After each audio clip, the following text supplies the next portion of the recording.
You are currently the only person in this conference.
Good morning, everyone.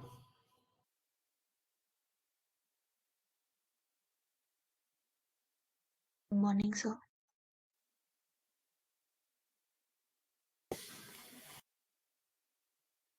तब कैसा रहा आप लोग का वेकेशन?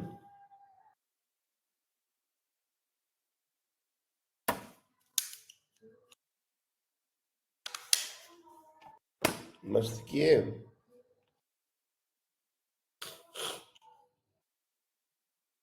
कितने लोग आउट ऑफ अमरावती थे? Raise your hands in this vacation. Okay.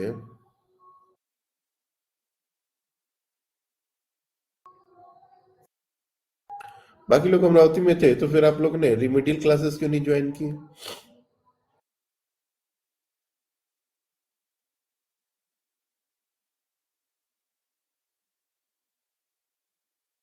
Remedial classes तो ज्वाइन करना था.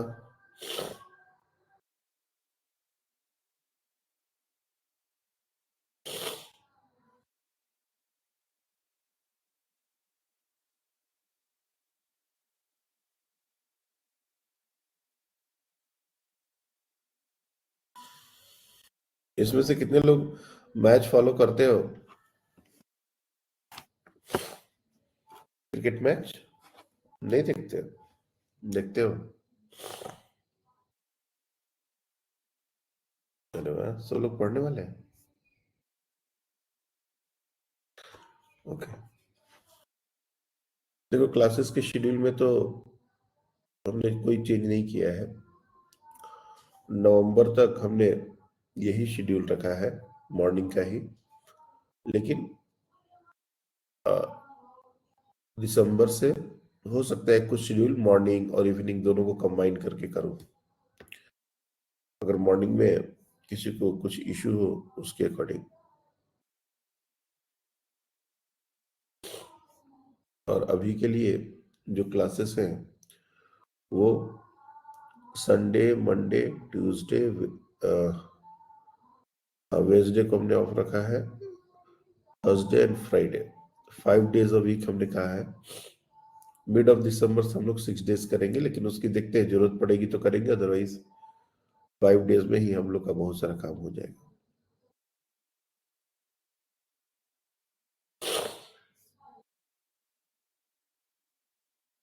तो जो जो कुछ पढ़े थे कुछ याद है? एंगुलर मोमेंटम क्या होता है, कंजर्वेशन ऑफ एंगुलर मोमेंटम क्या होता है, छुट्टी होने से पहले ये सारी चीजें जो बताई गई थी कुछ याद है?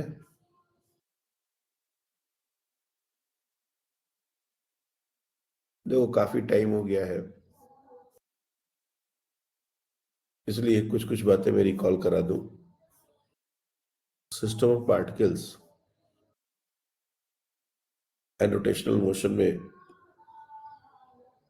बहुत सारी बातें हुई थी हमारी। उसमें moment of inertia, centre of mass, motion of centre of mass, ये स्टार्टिंग के डिस्कशन थे। फिर vector cross product, torque, equilibrium, toppling,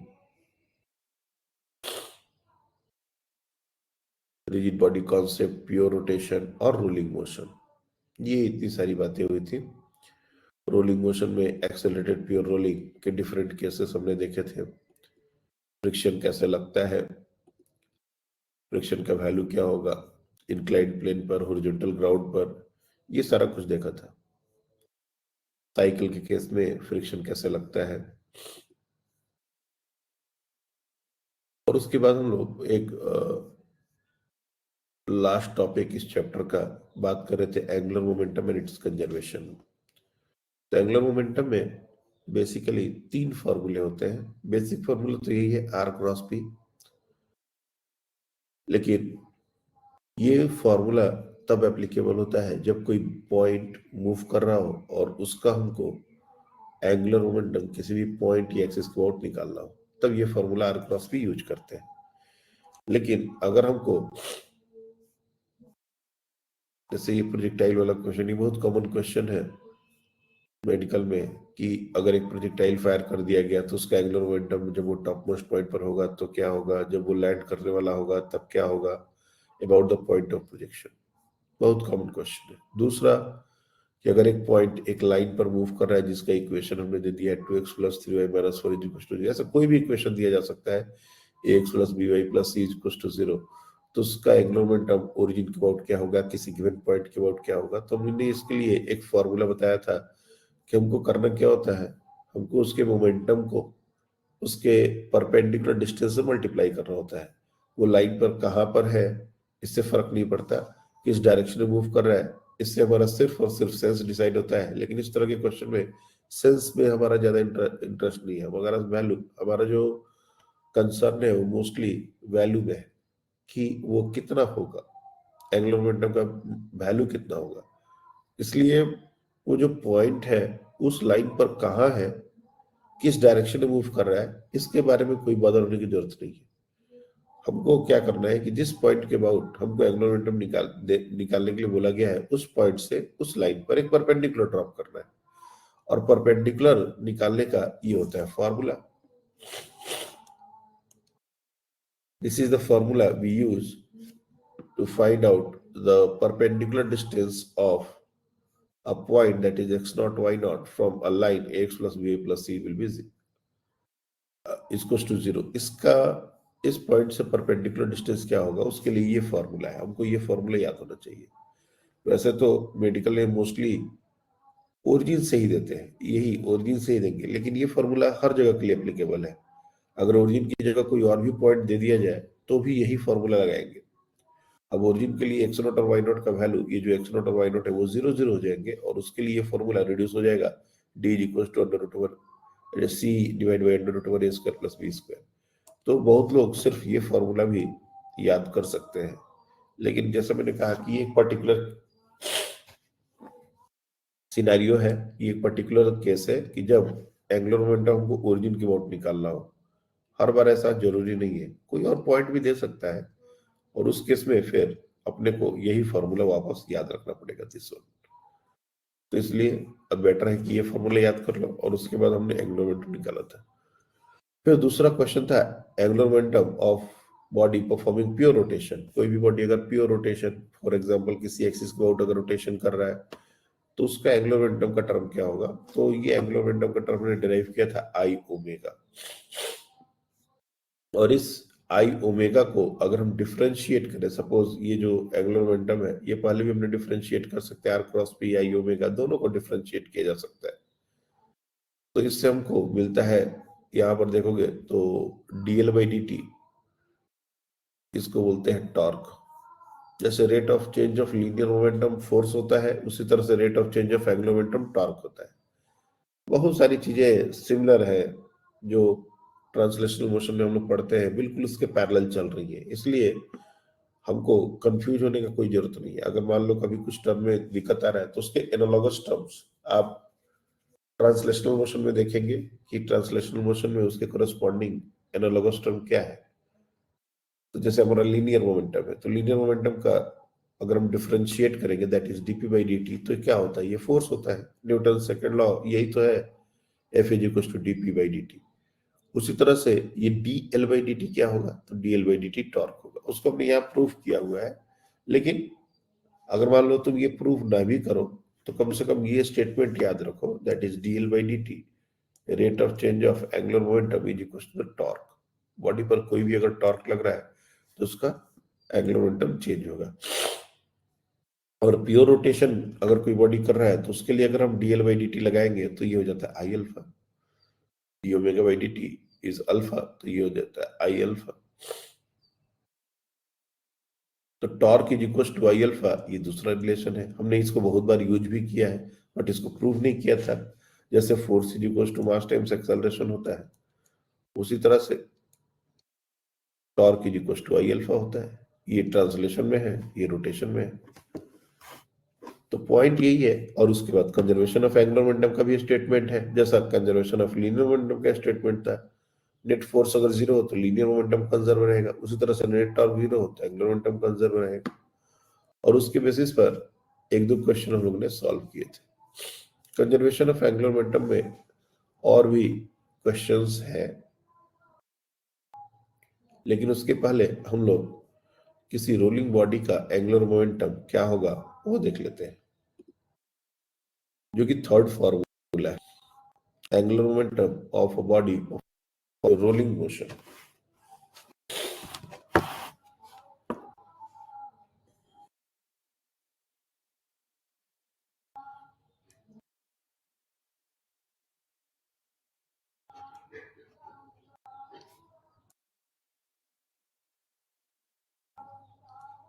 angular momentum of a body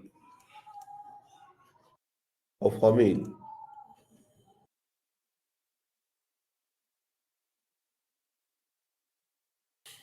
general motion।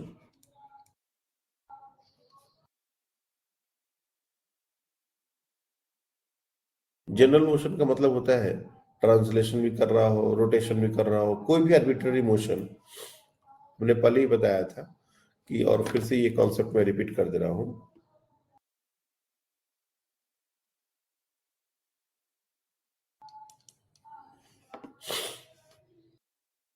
a body performing general motion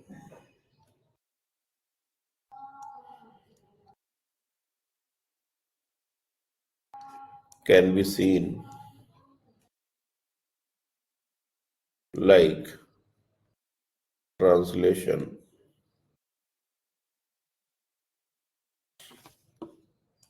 of a point mass, a point inside the body, and rotation of the entire body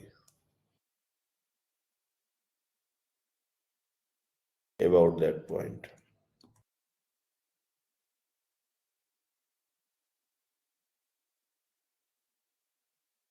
About that point। इस बात को पहले समझते हैं कि ये concept क्या है, फिर एंगुलर मोमेंटम के फॉर्मूले पर आएंगे। देखो, मान लो हमने कोई हथौड़ा ऐसे फेंक दिया, कोई स्टोन फेंक दिया।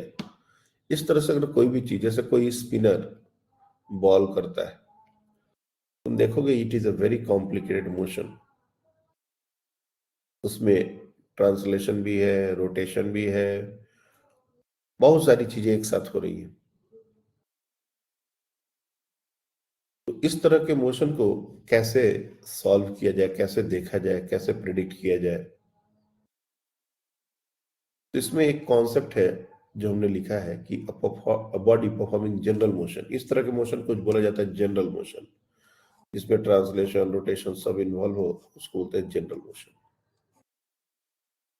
Can be seen like translation of a point inside the body and rotation of entire body about that point। अब आप एक बात बताओ कि अगर कोई भी पॉइंट है, पॉइंट का खुद के अबाउट रोटेशन हो सकता है क्या?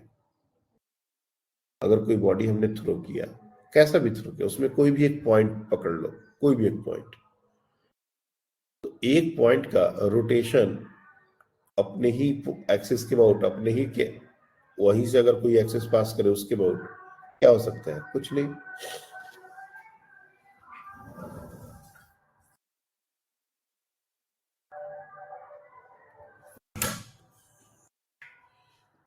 कोई भी पॉइंट अपने एक्सिस के अबाउट रोटेट नहीं कर सकता, ये बात हमको समझनी पड़ेगी। वो सिर्फ ट्रांसलेट कर सकता है। एक पॉइंट को तुम अपने अबाउट, उसी पॉइंट के अबाउट कैसे रोटेट करा सकते हो? इसलिए पॉइंट ऑलवेज ट्रांसलेट।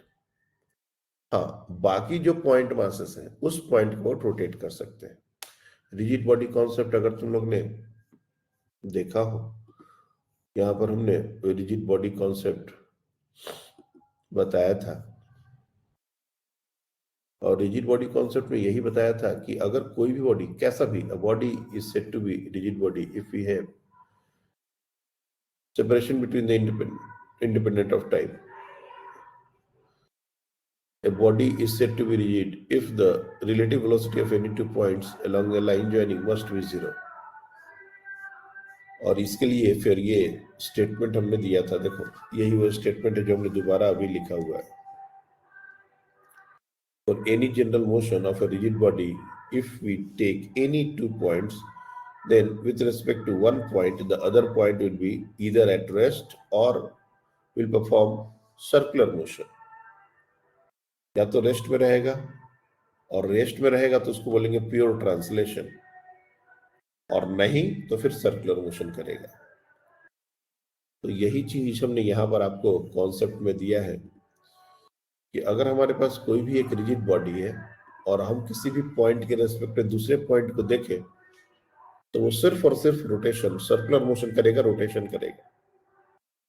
और यही बेसिक कॉन्सेप्ट है। नाउ द पॉइंट इज कि ये जो can be seen like translation of a point, अब ये कौन सा पॉइंट होना चाहिए, which point we should prefer? क्योंकि बॉडी में तो बहुत सारे पॉइंट्स हो जाएंगे। जैसे अगर मान लो हमारे पास एक बॉडी है, ये आर्बिट्ररी बॉडी है, और ये रोटेट भी कर रहा है, आगे भी जा रहा है, कॉम्प्लिकेटेड मोशन। अब मैं क्या बोल रहा हूं कि तुम इसमें कोई भी एक पॉइंट ले लो, सपोज ये पॉइंट ले लो, तो ये सिर्फ ट्रांसलेट करेगा। कोई भी एक प्रोजेक्टाइल पाथ पर जा रहा है तो प्रोजेक्टाइल पाथ पर, स्ट्रेट लाइन पाथ पर जा रहा है स्ट्रेट लाइन पाथ पर, and the entire body is going to rotate about this point और एक्सिस। इससे जो एक लाइन पास करेगा उसके बाद सिर्फ रोटेट कर रहा है। लेकिन ऐसे तो बहुत सारे पॉइंट बन सकते हैं, A point, B point, C point, हमको कोई भी पॉइंट लेने की आजादी है। लेकिन ये सारे पॉइंट्स के बारे में हम लोग को ज्यादा आइडिया नहीं होता है। सबसे ज्यादा हमको पता होता है सेंटर ऑफ मास के बारे में। तो ये जो कोई भी पॉइंट हम लेना चाहते हैं, ये ले लेंगे हम लोग सेंटर ऑफ मास। यानी कि कोई भी बॉडी को अगर हम जनरल मोशन उसका देख रहे हैं, rolling motion is a kind of general motion, तो उस केस में उस केस में हमारा translation of centre of mass and rotation of entire body about centre of मास, यही हमारा तरीका होगा देखने का।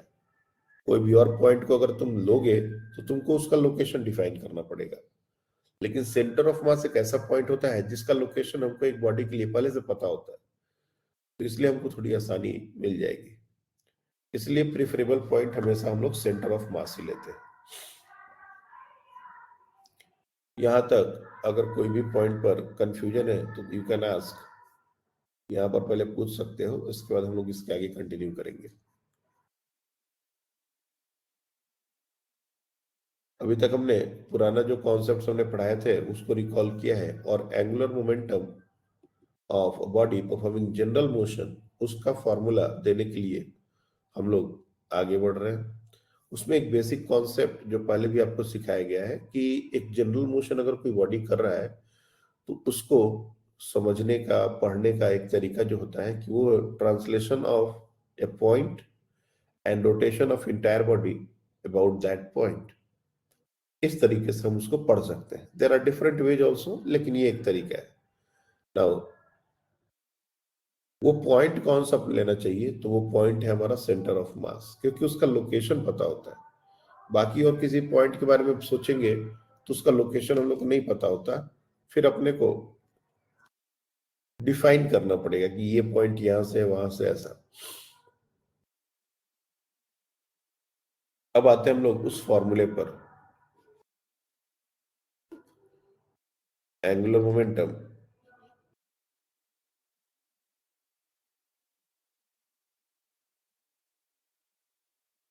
Of a body performing rolling motion. तो आपको पता होगा रोलिंग मोशन जो है, I am not written here pure rolling, ये सिर्फ रोलिंग मोशन लिखा है। अच्छे से इन सब चीजों पर, छोटी छोटी जो पॉइंट्स है उस पर ध्यान देने की जरूरत है। रोलिंग मोशन और प्योर रोलिंग मोशन में फर्क है। प्योर रोलिंग का मतलब होता है कि जिस पॉइंट पर हमको प्योर रोलिंग कंडीशन सेटिस्फाई होना चाहिए वहां पर वेलोसिटी, रिलेटिव वेलोसिटी जीरो। इस सिचुएशन में जैसे मान लो ये कोई रोलिंग बॉडी है और ये इसका सेंटर ऑफ मास है, वी नो कि इसकी एक ट्रांसलेशनल वेलोसिटी होती है और ये इसकी एक ओमेगा, इस पूरा बॉडी सेंटर ऑफ मास को ओमेगा से रोटेट हो रहा होता है, और इसके बेसिस पर हम डिफरेंट पॉइंट की वेलोसिटी, एक्सेलरेशन, ब्ला ब्ला निकालते हैं। फिर अगर ये ग्राउंड है, ये नीचे का जो सरफेस अगर वो ग्राउंड है, तो इस पॉइंट पर हमारा नेट वेलोसिटी जीरो होगा ताकि रिलेटिव मोशन ना हो, और उस समय ये प्योर रोलिंग का कंडीशन सेटिस्फाई करता है। वैसे हमारे लिए एंगुलर मोमेंटम के लिए प्योर रोलिंग का कोई मतलब नहीं है। हम लोग कोई भी जनरल बॉडी जो कि रोलिंग मोशन कर रहा है उसके लिए एंगुलर मोमेंटम निकालना चाहते हैं।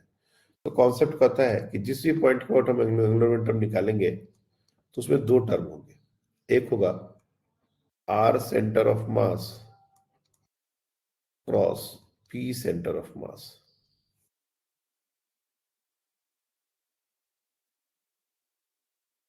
Into I omega. ये आई सेंटर ऑफ मास के अबाउट है। ये दोनों टर्म को पहले अच्छे से समझने की जरूरत है। ये टर्म क्या हुआ और ये टर्म क्या हुआ, सॉरी प्लस होना चाहिए यहां पर, देखो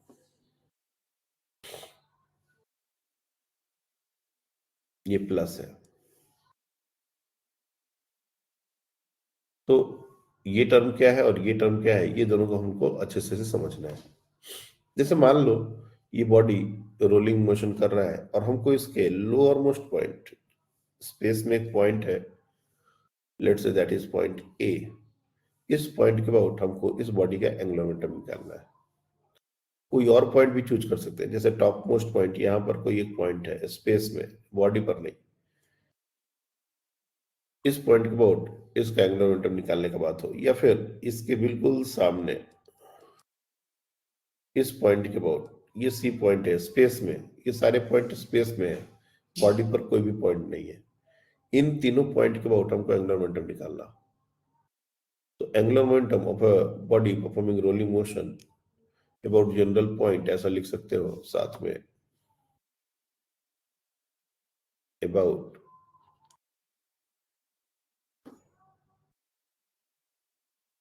rolling motion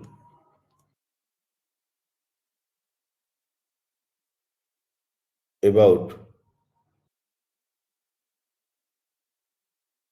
any general point.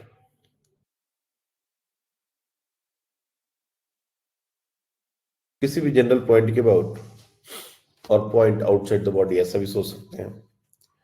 तो इसके लिए फॉर्मूला है R centre of mass cross P centre mass. जो पहला टर्म है वो उसके अकॉर्डिंग कि आप सबसे पहले इसके सेंटर ऑफ मास का एंगुलर मोमेंटम उस पॉइंट के अबाउट निकाल लीजिए। बिल्कुल पॉइंट मास वाला कॉन्सेप्ट है। एक पॉइंट अगर मूव कर रहा है तो उसका एंगुलर मोमेंटम कैसे निकालते हैं, और ये चीजें हमने पहले डिस्कस करी हुई है। R centre of mass cross P centre of mass, इसको करने का तरीका है कि R into P into sine of theta, या फिर पी के लाइन ऑफ एक्शन को एक्सटेंड करके परपेंडिकुलर ड्रॉप कर दो। तो उस तरीके से ये पहला टर्म हमारा ये पॉइंट मास वाला कॉन्सेप्ट है। यही से एंगुलर मोमेंटम स्टार्ट हुआ था। यू सी यहां पर क्योंकि बहुत ज्यादा गैप हो गया है बीच में, इसलिए मुझे लग रहा है कि थोड़ा थोड़ा लोग भूल गए होंगे। ये देखो आर क्रॉस पी, यही से स्टार्ट हुआ था ये डिस्कशन। तो आर क्रॉस पी ये जो फॉर्मूला था एक पॉइंट मास का ही था किसी भी पॉइंट और एक्सिस के अबाउट। तो ये R centre of mass cross P centre of mass क्या सिग्निफाई करेगा? ये सिग्निफाई करेगा कि अगर पॉइंट मास ट्रांसलेट कर रहा है, सॉरी सेंटर ऑफ मास अगर ट्रांसलेट कर रहा है, तो उस ट्रांसलेशन मोशन के कारण जो एंगुलर मोमेंटम बनेगा सेंटर ऑफ मास का उस पॉइंट के अबाउट, वो पहला टर्म है। और दूसरा है आई ओमेगा। तो ये आई ओमेगा का मतलब सेंटर ऑफ मास के अबाउट जो हमारा मोमेंट ऑफ इनर्शिया है इनटू, क्योंकि हमने कहा है कि पूरी बॉडी सेंटर ऑफ मास ये पॉइंट के अबाउट रोटेट करती है सिर्फ, तो जिस एंगुलर वेलोसिटी से रोटेट कर रहा होगा आई ओमेगा। ये दोनों इंडिविजुअली वेक्टर क्वांटिटीज है, इसलिए इनको डायरेक्ट नहीं ऐड कर सकते। अगर सेम सेंस में हुआ तो ऐड कर सकते हैं, अगर अपोजिट सेंस में हुआ तो सब्ट्रैक्ट कर सकते हैं, अगर किसी और सेंस में हुआ तो इसको वेक्टोरियली ऐड करना पड़ेगा। वैसे आप लोग के लेवल पर ये दोनों या तो सेम सेंस में होंगे या फिर अपोजिट सेंस में होंगे। ये कोई और एंगल बनाएंगे ऐसा क्वेश्चन आप लोग के लेवल पर नहीं आता। जेई एडवांस वगैरह में एक दो क्वेश्चन इसके आए हुए हैं कि जब ये दोनों सेम और अपोजिट डायरेक्शन ना हो गए किसी एंगल पर हो, तब ये थोड़ा कॉम्प्लेक्स हो जाता है। बाकी इस फॉर्मूले को कैसे इंप्लीमेंट करना है यहाँ पर वो देखो। जैसे पहला हमने एंगुलर मोमेंटम का फॉर्मूला लिखा है, जो उसको ए पॉइंट के अबाउट, फिर बी पॉइंट के अबाउट और सी पॉइंट के अबाउट बारी बारी से करते हैं। Angular momentum of the entire body about point A. और ये जो बॉडी है इसको रोलिंग बॉडी अगर बोल रहे हैं तो इसको मास एम, रेडियस आर, और मोमेंट ऑफ इनर्शिया को हम लोग ले लेंगे एम के स्क्वायर। एम के स्क्वायर ये हमारा रेडियस ऑफ गायरेशन है, एम आर मास और आर रेडियस। अब एक पॉइंट के अबाउट अगर निकालते हैं तो ये हमारा वेलोसिटी है, centre of mass, this is our centre of mass. तो ये मूव कर रहा है विथ वेलोसिटी v, तो इसके लाइन ऑफ एक्शन को एक्सटेंड कर सकते हो, लेकिन चूंकि लोअर मोस्ट पॉइंट ही है हमारा, तो यही से परपेंडिकुलर ड्रॉप करोगे और ये r के बराबर हो जाएगा, और वेलोसिटी परपेंडिकुलर है। तो पहला जो टर्म होगा that is M we R, और एंगल 90 डिग्री है, साइन 90 का वैल्यू 1 हो जाएगा। And if you see the sense it is in clockwise sense. क्या ये बात सबको समझ में आ रही है? ये जो टर्म लिखा गया है, कंफ्यूजन है तो हैंड रेज कीजिए। फर्स्ट टर्म सेंटर ऑफ मास का एंगुलर मोमेंटम अबाउट ए, ऐसे बहुत सारे क्वेश्चन हम लोग ने किए हैं। एक पॉइंट मास का एंगुलर मोमेंटम किसी भी गिवन पॉइंट के अबाउट, तो या तो मोमेंटम को कंपोनेंट में तोड़ना होता है या लाइन ऑफ एक्शंस को एक्सटेंड करके परपेंडिकुलर ड्रॉप करना होता है। तुम दोनों में से कोई भी एक काम करोगे। इस is very simple situation. A point से अगर परपेंडिकुलर ड्रॉप करोगे 90 डिग्री पर जाएगा, मोमेंटम को कंपोनेंट में तोड़ने की जरूरत नहीं है, पूरा का पूरा मोमेंटम ही परपेंडिकुलर है। तो simply multiply that M V into R. Momentum क्या होता है? एम वी तो होता है ये जो पी सेंटर ऑफ मास हमने लिखा है, अगर इसको एक बार और एक्सपेंड करना चाहो तो क्या लिखोगे, R centre of mass cross M V centre of mass, ये तो लिखना पड़ेगा। तो ये एम कांस्टेंट एक तरीके से, तो R centre of mass cross V centre of mass ऐसा हो जाएगा। फिर आई सेंटर ऑफ मास, ये आई तो एज इट इज रहेगा ही, सेंटर ऑफ मास को सॉरी,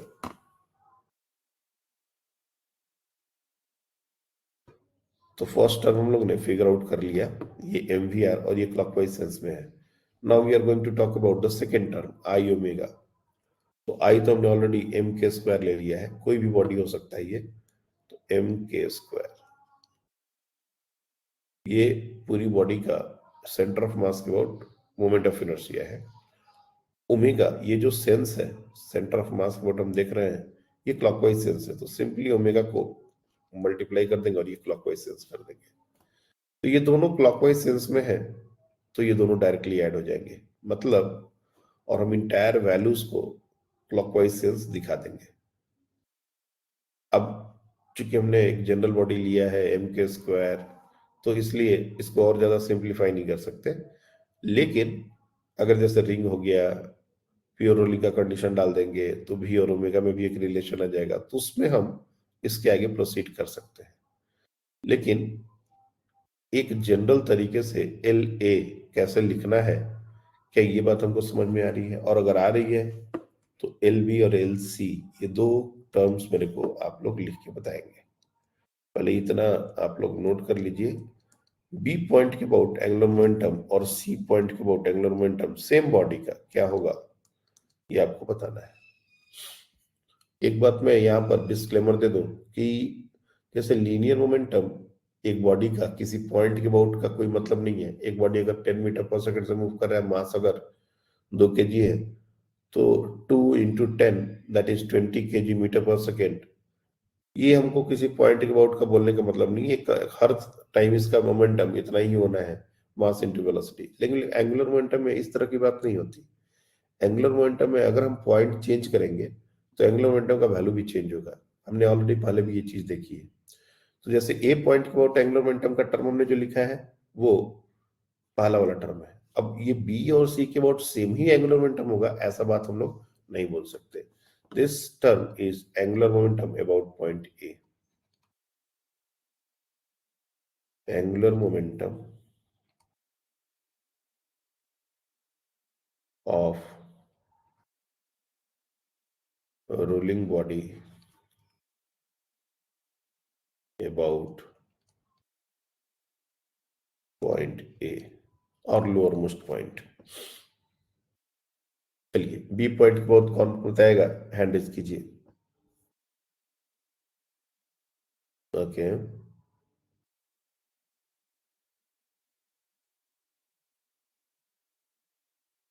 बढ़िया।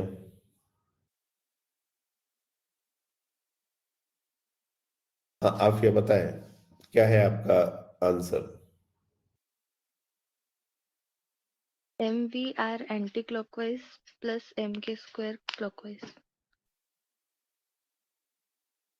प्लस एम के स्क्वायर ओमेगा भी ना होगा? Yes sir. M we R plus I omega, same वही कॉन्सेप्ट है, बट यहां पर सेंस का देखना इंटरेस्टिंग पार्ट आ गया।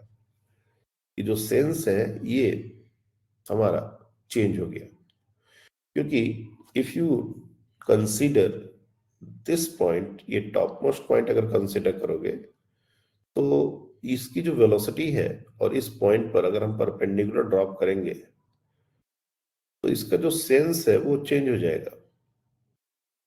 बी पॉइंट के अबाउट इसका एंगुलर मोमेंटम जो होगा वो एंटी क्लॉकवाइज डायरेक्शन में हो रहा है, ए पॉइंट के अबाउट क्लॉकवाइज हो रहा था, बी पॉइंट के अबाउट एंटी क्लॉकवाइज हो रहा है। तो ऐसा नहीं है कि हमने हमेशा ये दोनों टर्म को ऐड ही करना है, सब्ट्रैक्ट ही करना है। ये हमको डिसाइड करना पड़ेगा कि दोनों के सेंस सेम है तब ऐड करना है, दोनों के सेंस अपोजिट है तो सब्ट्रैक्ट करना है। Now we can easily see कि एमवीआर का सेंस एंटी क्लॉकवाइज हो गया, लेकिन आई ओमेगा का सेंस चेंज नहीं होगा, क्योंकि entire body centre of mass के अबाउट पहले भी ओमेगा से रोटेट कर रहा था, अभी भी ओमेगा से रोटेट कर रहा है और ओमेगा क्लॉकवाइज है, इसलिए दूसरा वाला टर्म में कहीं कोई फर्क नहीं है। अब अगर इस दोनों टर्म को देखें, मैंने तो प्लस करके लिख दिया है, लेकिन चूंकि सेंस अलग अलग है, ये देखो, ये जो सेंस है ये अलग अलग है, तो जब तुम फाइनल वैल्यूज डाल के इसको कैलकुलेट करोगे तो जो बड़ा होगा उसमें से दूसरे वाले को माइनस करना पड़ेगा और फाइनल सेंस उसी के अकॉर्डिंग दिखाना पड़ेगा। ऐसा नहीं कि सर आपने तो यहाँ पर प्लस लिख दिया तो प्लस तो होगा तो मतलब दोनों को ऐड कर देंगे, नहीं, हमने यहाँ पर सेंस लगाया हुआ है। तो जैसे इसको इस तरह से बोल सकते हैं कि 2i प्लस -3i, इस तरह से अगर हमने लिया हुआ है तो चूंकि यहाँ पर माइनस है, अगर माइनस आई डायरेक्शन हमने दिया हुआ है, इसका मतलब यहाँ पर माइनस है और जब इसको ऐड करेंगे तो माइनस पिक्चर में आएगा। तो कुछ उसी तरह का यहाँ पर सिचुएशन है, ये दोनों में अपना सेंस डाला हुआ है। तो जब हम फाइनली इसका कैलकुलेशन करेंगे तो एक को नेगेटिव और एक को पॉजिटिव लेंगे। और हमने ये भी बताया था कि इसमें कोई साइन कन्वेंशन का बहुत ज्यादा रोल नहीं होता कि क्लॉकवाइज को पॉजिटिव लेना है, एंटी क्लॉकवाइज को नेगेटिव लेना है।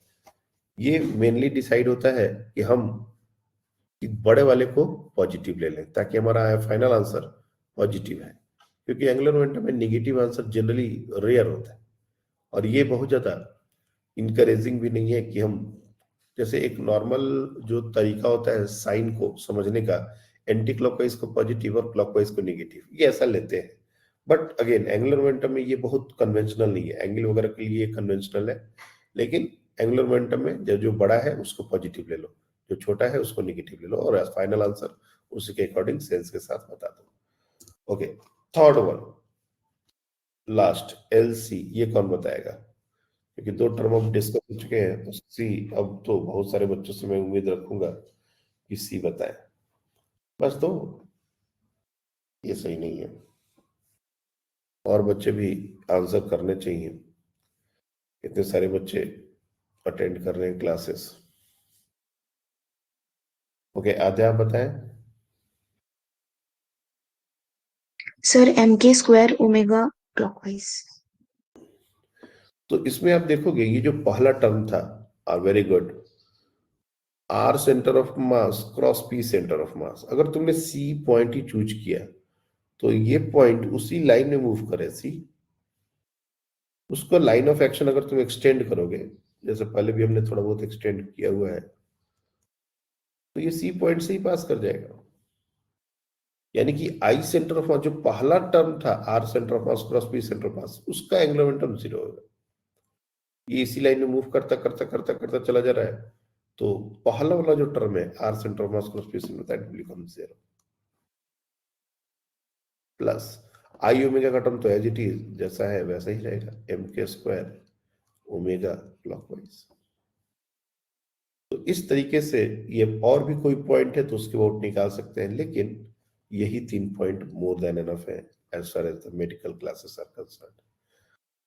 ज्यादातर क्वेश्चन पहला वाला पॉइंट, लोअर मोस्ट पॉइंट के अबाउट, उसके बाद टॉप मोस्ट पॉइंट, और नहीं तो फिर एक सेंटर ऑफ मास के लेवल पर का कोई पॉइंट है उसके अबाउट।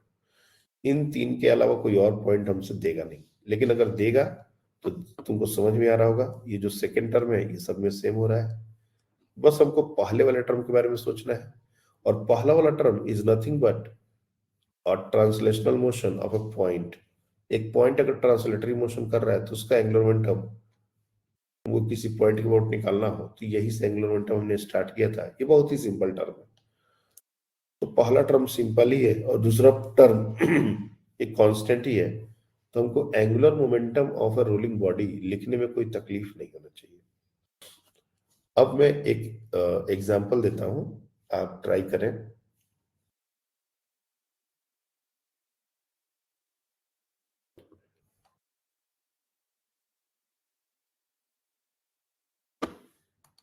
ये हमारा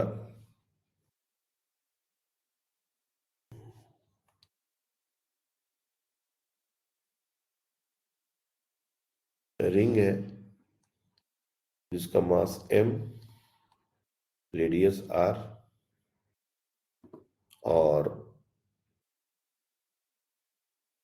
ये जो है ये v और ये ओमेगा, इस तरह से इसका रोलिंग हो रहा है। एंड क्वेश्चन में दिया गया है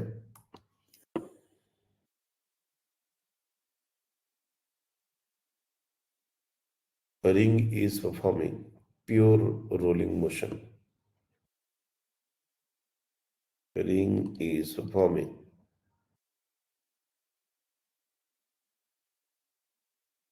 pure rolling motion. Pure rolling motion. तो आपको फाइंड करना है angular momentum about again the 3 points. ये point A lower most point जो स्पेस में है जमीन पर एक्चुअली, बी पॉइंट जो भी स्पेस में है जस्ट इसके ऊपर, और सी पॉइंट ये हमारा फाइंड एंगुलर मोमेंटम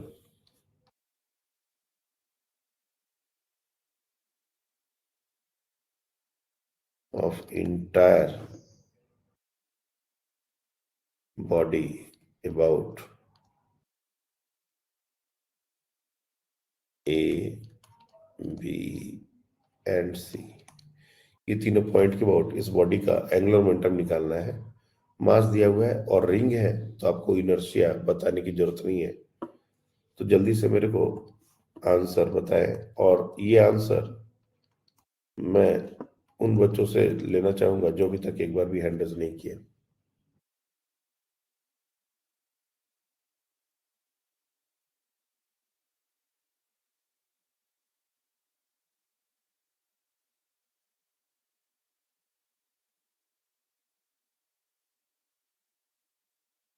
मेरे बात ये, आपको रिमेडियल क्लासेस कंटिन्यू करने चाहिए थे। आपने एक दिन ज्वाइन किया था, उस दिन भी कोई डाउट वगैरह, कोई कॉन्सेप्ट वगैरह नहीं पूछा, और बाद में भी आप ज्वाइन करके डिस्कनेक्ट कर लेते थे। कैसे चलेगा बताइए? बहुत सारे बच्चों के लिए हमने ये रिमेडियल सेशन रखा था, बट वही बच्चे उस क्लास में नदारद थे।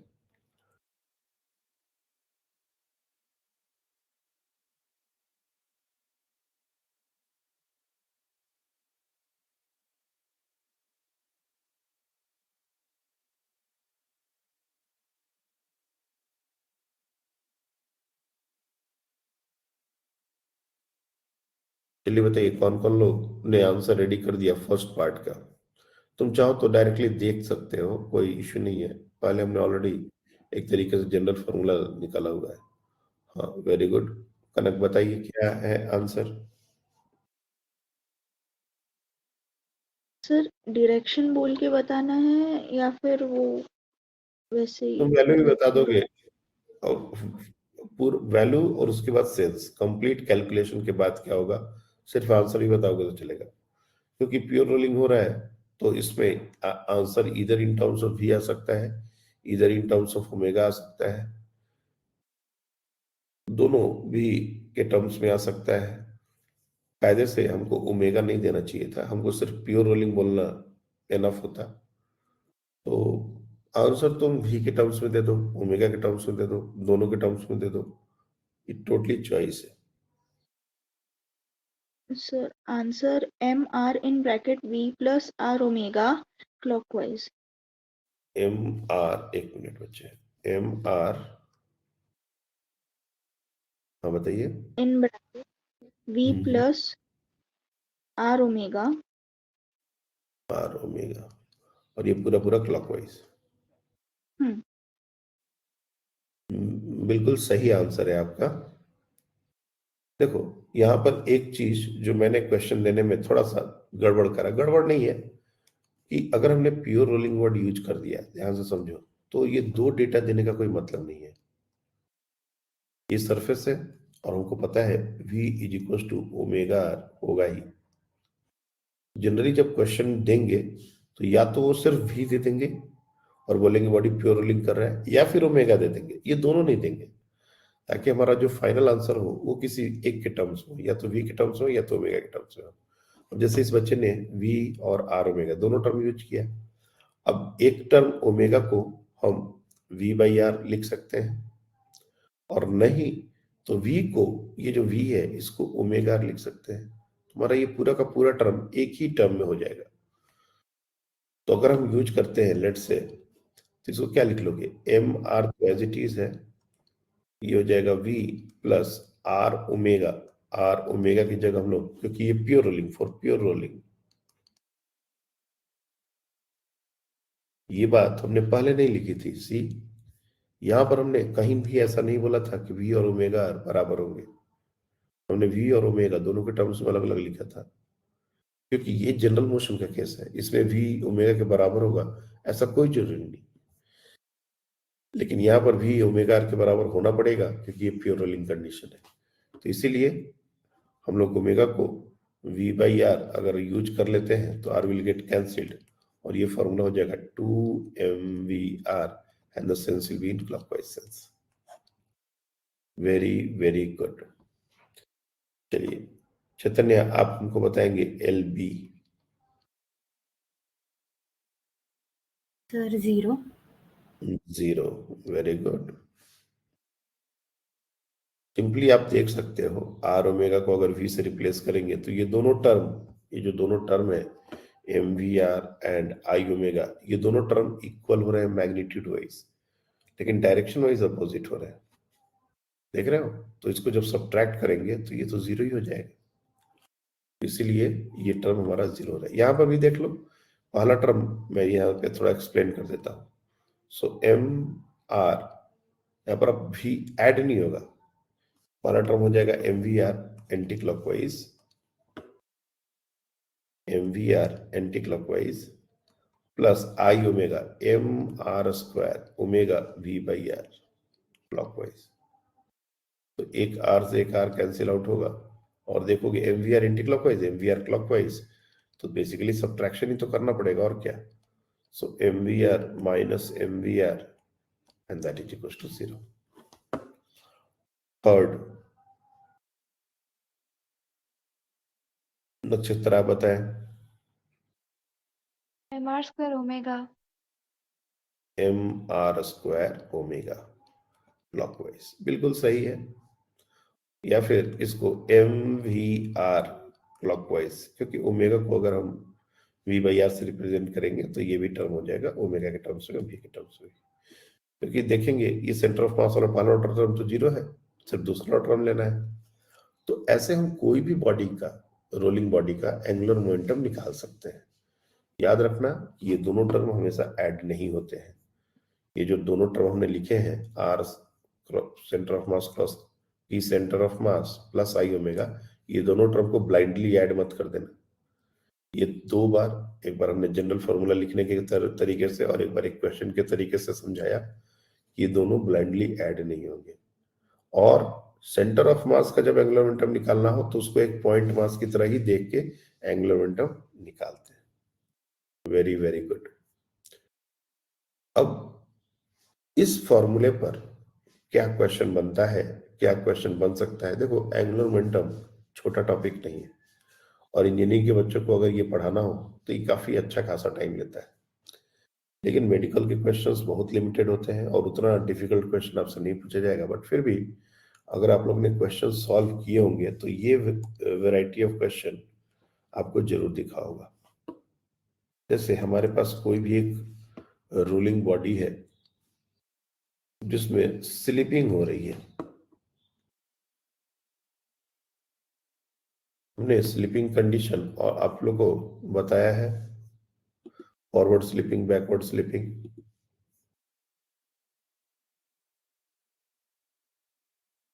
स्लिपिंग कंडीशन पढ़ाया है?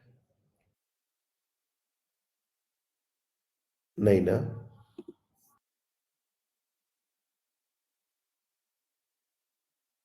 यहां पर आपको जब हम लोग ने रोलिंग मोशन देखा था उस समय स्लिपिंग कंडीशन के बारे में, एक्सेलरेटेड प्योर रोलिंग, हाँ,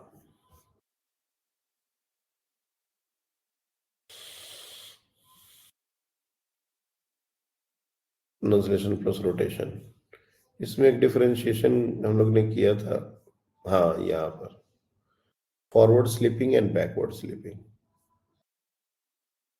यूनिफॉर्म प्योर रोलिंग क्या होता है, एक्सेलरेटेड प्योर रोलिंग क्या होता है, इसके बारे में बात हुई थी। लेकिन ये स्लिपिंग कंडीशन वाली चीजें हम लोग ने अभी एक्सप्लिसिटली डिस्कस नहीं किया था। क्या होता है स्लिपिंग कंडीशन? जैसे मैं अगर रियल लाइफ से इसको थोड़ा सा रिलेट कर दूं, मान लो कभी कभी क्या होता है, बारिश के दिनों में एक्सीडेंट के चांसेस बढ़ जाते हैं। क्यों? देखोगे जो भी एक्सीडेंट्स होते हैं वो बारिश के दिन में ज्यादा होते हैं। नॉर्मल डेज में जो एक्सीडेंट होते हैं उससे ज्यादा बारिश के दिन में एक्सीडेंट होता है। क्यों होता है ऐसा?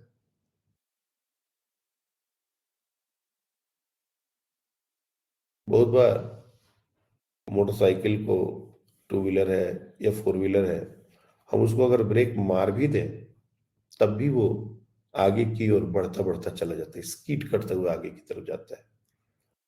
ऐसा बहुत बार आपने फील किया होगा, जो पहिया है वो रोड के ऊपर स्कीड करता है, पहिया रुक गया है, वो घूम नहीं रहा। एक तो है कि पहिया घूम रहा है, आगे जा रहा है, this is normal pure rolling condition. लेकिन जब आपने एकदम से ब्रेक लगा दिया, जैसे मान लो बहुत तेजी से मोटरसाइकिल चल रहा है और अचानक से अगले ने ब्रेक लगा दिया, तो ब्रेक लगाने से क्या होता है, उसका जो रोटेशन है वो जीरो हो जाता है तुरंत।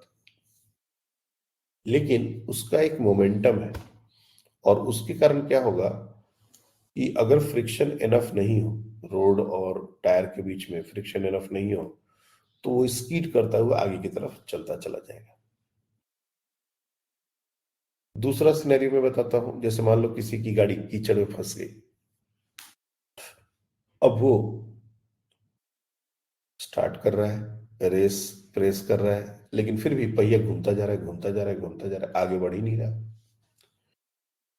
ये दोनों जो कंडीशन है, ये दोनों स्लीपिंग कंडीशन एक तरीके से हम लोग इसको समझेंगे। अगर एक बॉडी v वेलोसिटी से मूव कर रहा है, ध्यान से समझना, यहाँ पर ये चीजें पहले भी बताई जा चुकी है, और ओमेगा से रोटेट हो रहा है, तो लोअर मोस्ट पॉइंट इसका जो कि ग्राउंड के कांटेक्ट में होता है, उसकी वेलोसिटी को दो तरीके से लिखा जा सकता है, एक v माइनस ओमेगा और दूसरा ओमेगा माइनस v, डिपेंडिंग कि इन दोनों में कौन बड़ा है कौन छोटा है। अब कहोगे सर v तो हमेशा ओमेगा के बराबर होता है, ऐसा बात नहीं है। ऐसा बिल्कुल भी नहीं है कि v हमेशा ओमेगा के बराबर होता है। ओमेगा r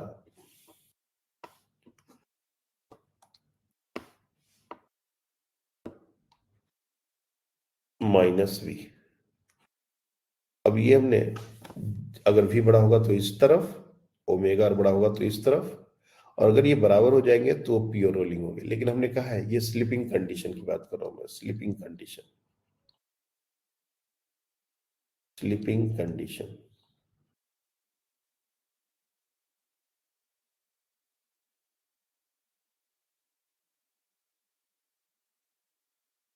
स्लीपिंग कंडीशन में दो सिनेरियोस पॉसिबल हैं, अगर भी ओमेगा आर के बराबर नहीं हुआ, क्योंकि अगर इसके बराबर हो जाएगा तो स्लीपिंग होगी ही नहीं, फिर तो प्योर रोलिंग हो जाएगा। तो दो बातें हो सकती हैं, एक v is greater than omega, ये जो पहला वाला केस हमने लिखा है, बेसिकली हमने क्या किया, v को ओमेगा से बड़ा कर दिया, और ये ओमेगा माइनस v करने का मतलब क्या हो गया, v is less than omega. तो ये जो सिनेरियो है इसको बोलते हैं हम लोग फॉरवर्ड स्लीपिंग,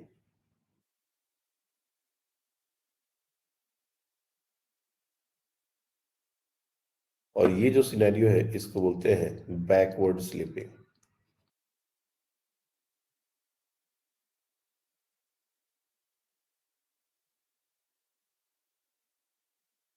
इस तरीके से हम लोग का forward sleeping and backward sleeping हम लोग डिफाइन करते हैं। तो कभी भी हम लोग को अगर ये समझना हो कि फॉरवर्ड स्लीपिंग क्या है और बैकवर्ड स्लीपिंग क्या है, तो इतना तो हम लोग समझ सकते हैं, we can understand this point, समझ सकते हैं। लोअर मोस्ट पॉइंट का वेलोसिटी अगर फॉरवर्ड डायरेक्शन में है तो उसको बोलेंगे forward slipping, lower most point का वेलोसिटी अगर बैकवर्ड डायरेक्शन में है तो उसको बोलेंगे बैकवर्ड स्लीपिंग। बारिश के दिनों में जब ब्रेक लगाते हैं और मोटरसाइकिल आगे की तरफ स्कीड करते हुए चला जाता है, वो होता है फॉरवर्ड स्लीपिंग। और अगर कीचड़ में गाड़ी फंस गई है और बार बार हम रेस प्रेस कर रहे हैं, उसका पहिया वहीं घूम रहा है, आगे नहीं बढ़ रहा, तो वहां पर ओमेगा आर बढ़ गया, वी कम हो गया, वी एक्चुअली जीरो है कायदे से देखा जाए तो, निकल ही नहीं रहा तो वी ऑलमोस्ट जीरो है, और ओमेगा हम बढ़ाए जा रहे हैं, तो उस केस में बैकवर्ड स्लिपिंग। जब भी स्लिपिंग होती है तो स्लिपिंग का मतलब ही है कि यहाँ पर रिलेटिव मोशन हो रहा है, ग्राउंड के रेस्पेक्ट में ये जो लोअर मोस्ट पॉइंट है ये वो आगे जा रहा है या फिर पीछे जा रहा है, और यहाँ पर फ्रिक्शन जो होता है वो काइनेटिक फ्रिक्शन होता है। तो in slipping condition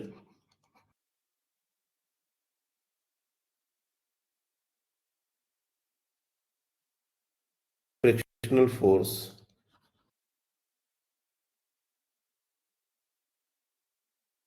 will be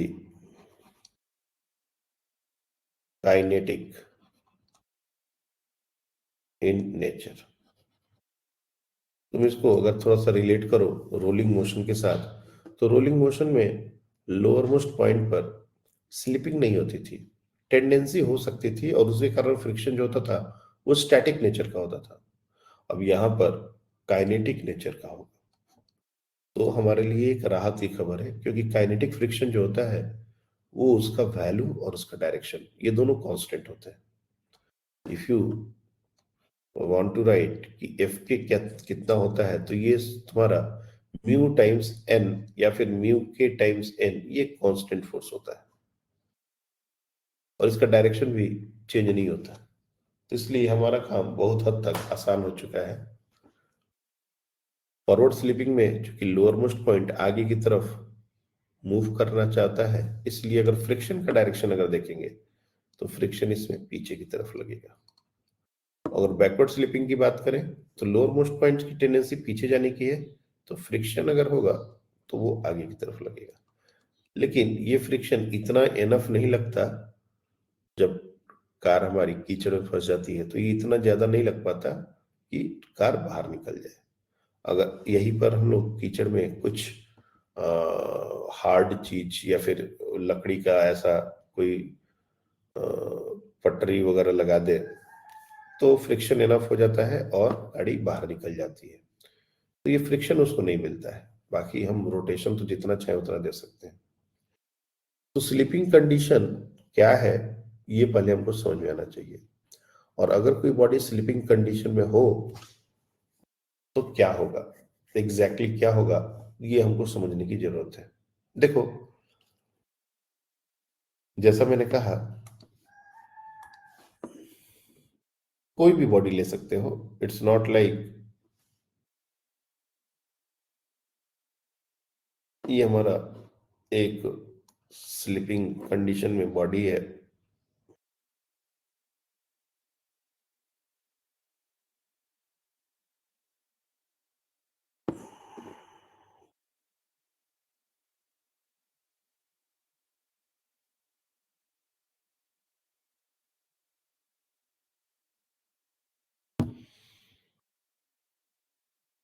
इसको हमने सिर्फ वेलोसिटी दे दी, इसको हमने एंगुलर वेलोसिटी दी ही नहीं।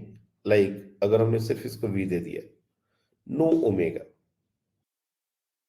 मास इसका लिख सकते हैं m, रेडियस r, अगर सेंटर ऑफ मास के अबाउट हमको मोमेंट ऑफ इनर्शिया लेना हो तो m² ये बार बार इस तरह का टर्म क्यों लेते हैं, क्योंकि अगर हम ऐसा टर्म नहीं लेंगे तो फिर रिंग के लिए फॉर्मूला अलग बनेगा, डिस्क के लिए अलग बनेगा, सिलेंडर के लिए अलग बनेगा, स्फीयर के लिए अलग बनेगा।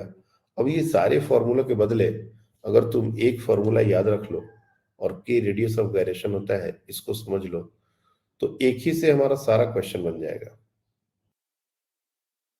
लेकिन अगर हम लोग कोई एक पर्टिकुलर ऑब्जेक्ट ले लें और उसके लिए फॉर्मूला या फिर कैलकुलेशन करें, तो एक पर्टिकुलर सिनेरियो का बात है, जैसे जैसे क्वेश्चन चेंज होगा हमारा आंसर चेंज करना पड़ेगा। इसलिए हम कोशिश करते हैं कि जनरल केस ही डिस्कस किया जाए। नाउ अगर हमने सिर्फ इसकी वेलोसिटी दी और सरफेस रफ है, अगर ये सरफेस रफ नहीं होता, जैसे ये जो लोअर सरफेस है ये रफ सरफेस है और कोएफिशिएंट ऑफ फ्रिक्शन यहां पर म्यू है, अगर ये रफ नहीं होता और तुमने भी वेलोसिटी दे दी, दे के इसको अगर थ्रो किया होता, तो ये कभी भी रोलिंग नहीं करता, क्योंकि इसके ऊपर जो फोर्सेस हैं, यू कैन सी, इसके ऊपर जो फोर्सेस इसके सेंटर ऑफ मास से लगने वाले हैं, वो तो एक है mg और दूसरा है ग्राउंड से नॉर्मल, और ये दोनों सेंटर ऑफ मास से पास कर रहे हैं। एकमात्र फ्रिक्शन जो लग सकता था, अगर वो रफ नहीं होता तो उसका लगना ही नहीं है। स्मूथ सरफेस पर फ्रिक्शन क्यों लगेगा? तो कोई भी फोर्स इसको टॉर्क प्रोवाइड नहीं कर सकता, और जब टॉर्क नहीं मिलेगा तो ये बॉडी रोटेट कैसे करेगा? इसलिए अगर ये स्मूथ सरफेस पर हमने ऐसा किया कि बॉडी को वेलोसिटी दे दी और उसको थ्रो कर दिया आगे की तरफ, तब कभी याद रखना कि रोटेशन नहीं होगा, तब ये फिर सिंपली आगे की तरफ बढ़ता बढ़ता चला जाएगा, कहीं कोई ओमेगा की बात नहीं आएगी।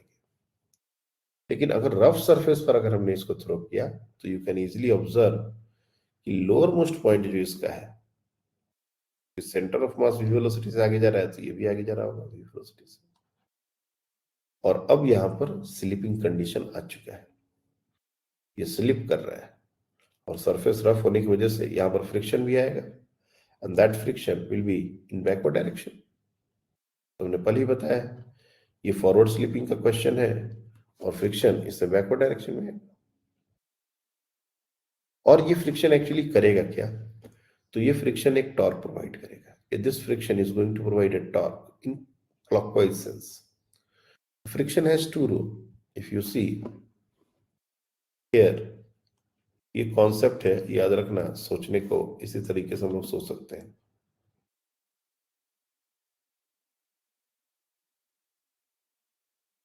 Here, the friction has two rules. पहला, to reduce the linear speed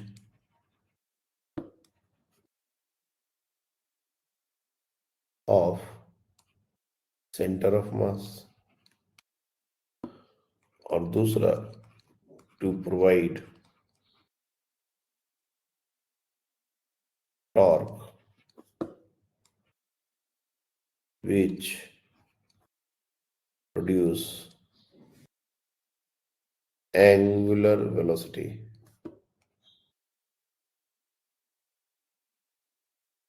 to the body until pure rolling starts.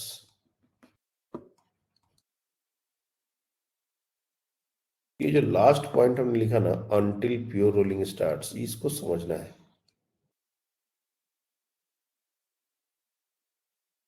ये फ्रिक्शन कब तक लगेगा?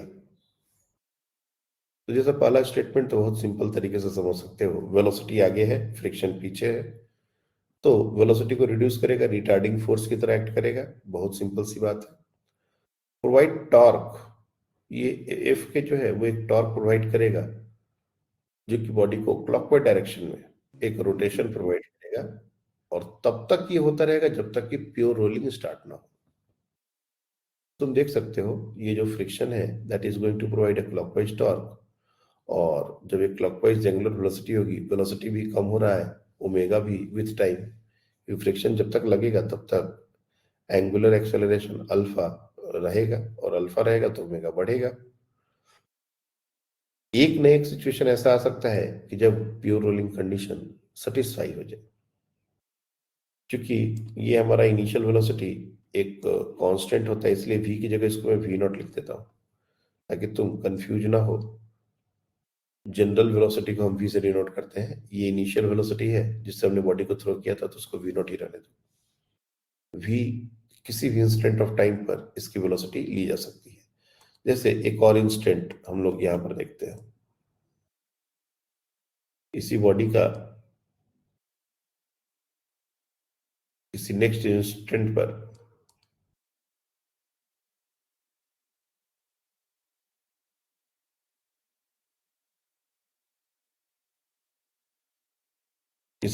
इंस्टेंट पर लीनियर वेलोसिटी कुछ v रह जाएगी और एंगुलर वेलोसिटी कुछ ओमेगा हो जाएगा। अब ये प्योर रोलिंग सेटिस्फाई कर रहा है नहीं कर रहा है, ऐसा कोई पॉइंट अभी हमने नहीं बोला। ये v हो सकता है रिड्यूस होके v नॉट से, ये कुछ ओमेगा हो सकता है क्योंकि टॉर्क प्रोवाइड हो रहा है। v और ओमेगा हम निकाल सकते हैं। तो एक तरीका इसको सॉल्व करने का होता है कि आप सबसे पहले तो फ्रिक्शनल फोर्स निकाल लीजिए। तो फ्रिक्शनल फोर्स काइनेटिक फ्रिक्शन है, कोएफिशिएंट ऑफ फ्रिक्शन म्यू है। यू कैन इजीली सी कि नॉर्मल mg के बराबर है, तो काइनेटिक फ्रिक्शन Fk ये जो वैल्यू होल्ड करेगा वो म्यू mg होगा। और इसके कारण जो रिटार्डेशन होगा, whatever be the retardation वो हो जाएगा हमारा mu m g upon m, और ये हो जाएगा म्यू जी। यानी कि वेलोसिटी किसी भी इंस्टेंट ऑफ टाइम पर अगर लिखना हो, और ये कांस्टेंट चुकी है, v बराबर u plus a t use कर लेंगे। So v not minus mu g into t, v बराबर u प्लस ए टी। ये किसी भी इंस्टेंट पर हमारी लीनियर स्पीड हो जाएगी उस बॉडी की। फ्रिक्शन कांस्टेंट लगने से काफी सारा काम हमारा आसान हो गया। सी डायरेक्ट हम वेलोसिटी निकाल सकते हैं। ओमेगा कैसे निकालेंगे? तो सबसे पहले टॉर्क निकालो। Torque due to frictional force कितना होगा? तो टॉर्क क्लॉकवाइज होगा, इसमें कोई शक नहीं है। और फ्रिक्शनल फोर्स का वैल्यू भी पता है और उसका डिस्टेंस भी सेंटर ऑफ मास के अबाउट पता है, क्योंकि टॉर्क हमको सेंटर ऑफ मास के अबाउट निकालना है। तो ये हो जाएगा mu m g, that is the frictional force, into perpendicular distance r, and ये टॉर्क क्लॉकवाइज होगा। और इसको आई अल्फा के बराबर इक्वेट कर देंगे, दैट इज आई अल्फा। यहां से अल्फा हमको मिल जाएगा, that is mu m g r divide by I को हम लोग ने एम के स्क्वायर लिखा था, ये हो गया alpha, and that is also in clockwise sense. जब अल्फा मिल गया तो ओमेगा कैसे निकलेगा? ओमेगा निकलेगा omega initial plus alpha T. अब ओमेगा इनिशियल तो कुछ है नहीं, हमने तो ओमेगा दिया ही नहीं था, तो ओमेगा इनिशियल को 0 ले लो। v बराबर u प्लस टी के तर्ज पर 0 प्लस अल्फा दिख रहा है, उसको टी से मल्टीप्लाई कर दो, तो mu m g r upon m के स्क्वायर। तुम चाहो तो एम को कैंसिल आउट भी कर सकते, कोई दिक्कत नहीं है, कर ही दो। ये हमारा ओमेगा हो जाएगा, और ये भी हमारा क्लॉकवाइज सेंस में है, this is in clockwise sense. अब वे इन द प्योर, ये वेलोसिटी और ओमेगा ये दोनों हमने as a function of time निकालते हैं। v and omega are the values at any instant of time.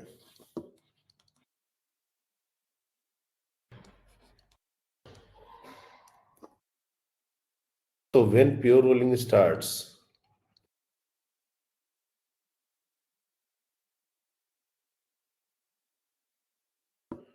उस समय काइनेटिक फ्रिक्शन 0 हो जाएगा और v is equal to omega r, ये कंडीशन सेटिस्फाई हो जाएगा। हमारे पास v का भी एक्सप्रेशन है। v क्या है हमारा? तो v not minus mu g t. देखो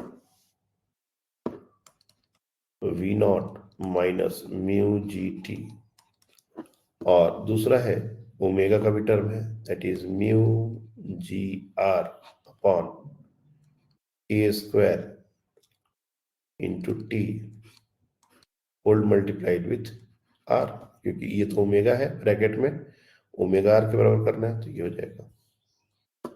नाउ ये राइट वाला टर्म वी नोट को एक तरफ रहने दो, बाकी सब टर्म को एक तरफ लेके जाओ, तो ये म्यू जी टी एक तरीके से कॉमन हो जाएगा, और ये हो जाएगा 1 प्लस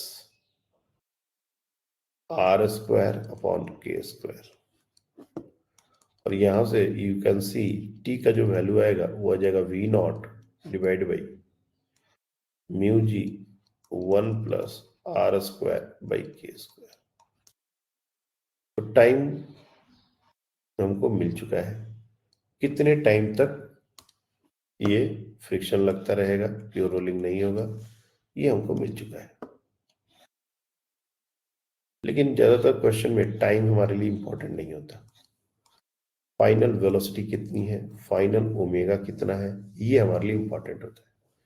तो इस टी को हम यूज करेंगे और फाइनल वेलोसिटी और फाइनल ओमेगा निकाल लेंगे। तो तुम देखोगे जो फाइनल ओमेगा है वो म्यू एम जी आर और म्यू जी आर बाई के स्क्वायर इंटू टी ऐसा है। तो डायरेक्टली हम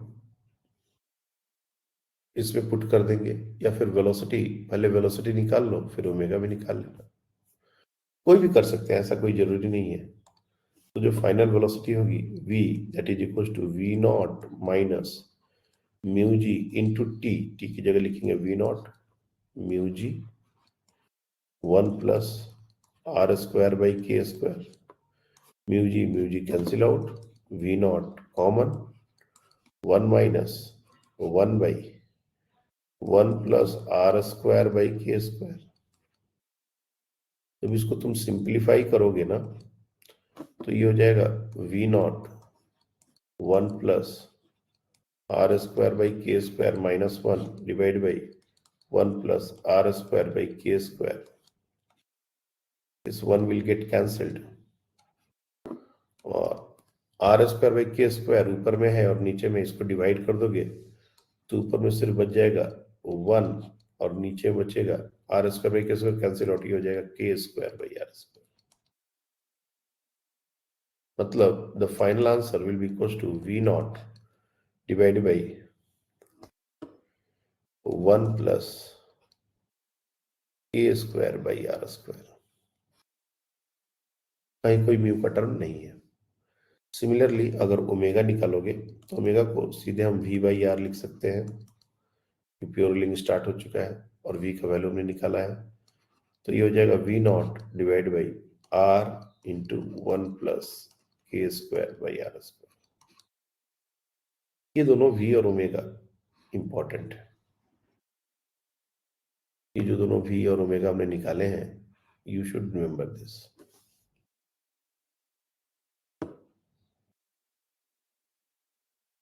अब इतना बड़ा डेरिवेशन बच्चा जनरली देखता है तो वो परेशान हो जाता है, और ये फॉर्मूला अगर मान लो याद भी कर ले तो इसमें भी अभी कुछ बात बाकी है।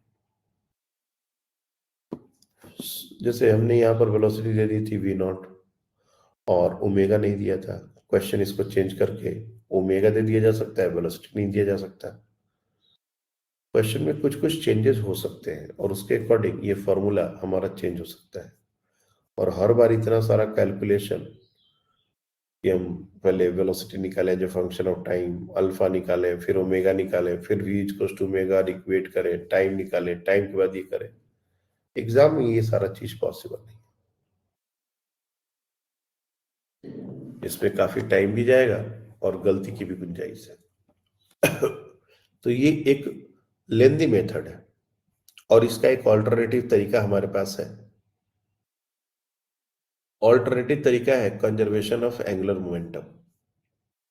लोअर मोस्ट पॉइंट के अबाउट अगर हम एंगुलर मोमेंटम कंजर्व कर पाए तो ये 2 लाइन में सॉल्व हो जाएगा। तो मैं तुम लोग को एक हिंट देके आज छोड़ता हूं।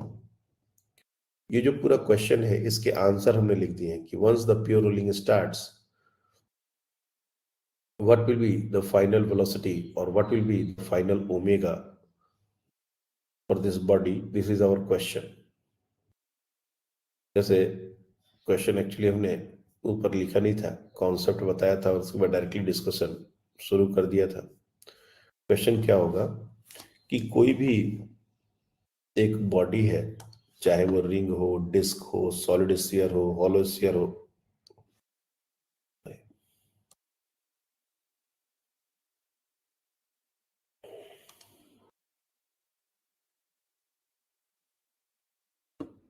जैसे ये हमारा एक रोलिंग बॉडी है, चलो इसको लिख लो, ये रिंग है, रिंग नहीं ले लो, अब इस हॉलो स्फीयर ले लो। चलो रिंग पर बहुत सारे क्वेश्चन कर लिए हमने, हॉलो स्फीयर, और इसको एक वेलोसिटी देके हमने थ्रो किया है v नॉट। सरफेस रफ है, कोफिशिएंट ऑफ फ्रिक्शन म्यू है, वैसे ये देने की जरूरत नहीं है, रफ बोलना इनफ है।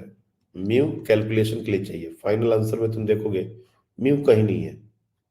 इसलिए बहुत बार क्वेश्चन में सिर्फ रफ सरफेस दे देंगे, म्यू देंगे ही नहीं। बोलेंगे once the pure rolling starts, once the pure rolling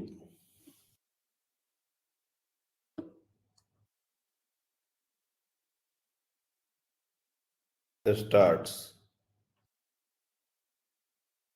find the linear speed, दूसरा angular velocity. You know linear speed निकालने के लिए जो v का फॉर्मूला है ये डायरेक्टली यूज कर सकते हैं।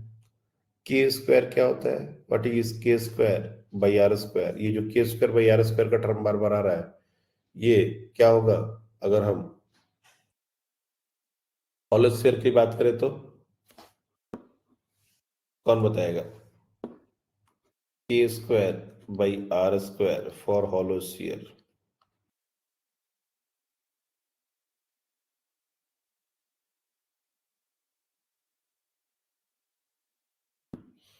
कितना होगा?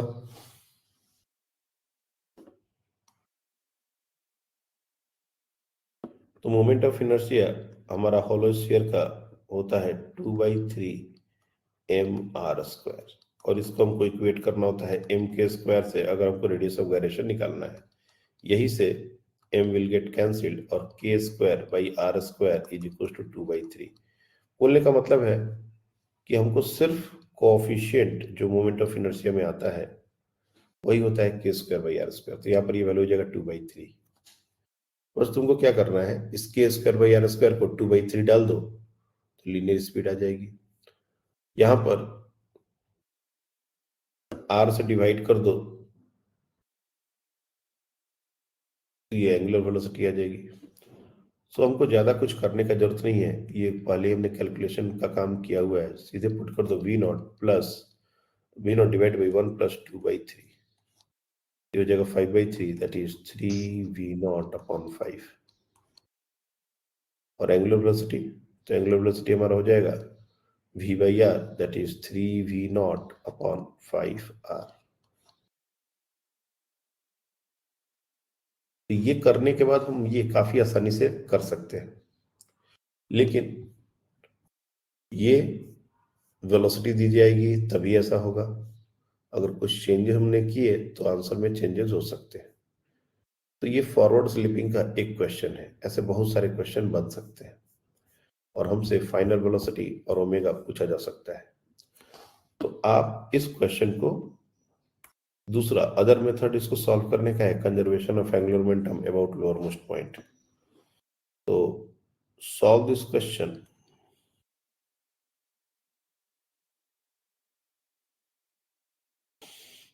by using conservation of angular momentum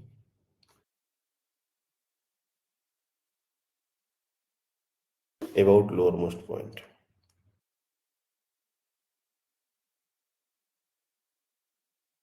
और ये लोअर मोस्ट पॉइंट के अबाउट ही हमने क्यों चुना, ये भी सोचने का बात है। ये सारे क्वेश्चन मैं कल आपसे डिस्कस करूंगा कि आपने क्या सोचा, क्या किया।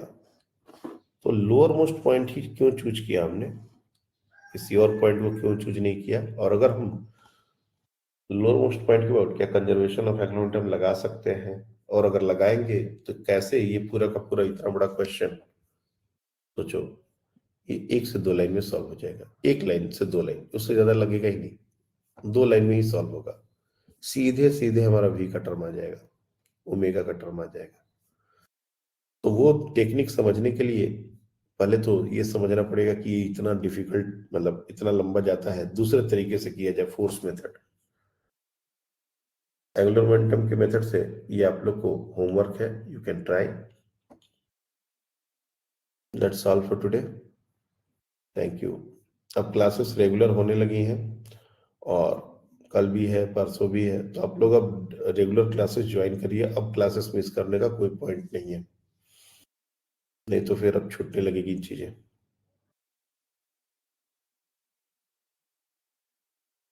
चलिए, थैंक यू।